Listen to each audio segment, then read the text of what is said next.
अल्लाह गजा में तेरे हबीब की उम्मत के साथ यहूदियों ने क्या कंसीडर किया,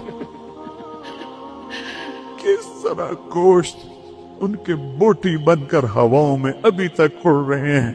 इनको तूने बड़ी मोहलत दी या अल्लाह। पहली दफा जब से उम्मत वजूद में आई है, ये तीसरी सदी जा रही है कि उम्मत कीड़े मकोड़ों की तरह पिस रही है, चक्की में गंदम की तरह पिस रही है, और बातिल गुर्राता है कि हम हैं इस कायनात के मालिक। तू आ इनको बता मालिक तू है ये नहीं है, तू है ये नहीं है। ये रहम के मुस्तहिक नहीं, रहम के मुस्तहिक हो। इन्हें पानी बहा के ले गया, इनके घर खंडर बन गए। एक लंबी मुद्दत के बाद पाकिस्तान में कोई घर बनाता है, आज वो खंडर बने पड़े हैं।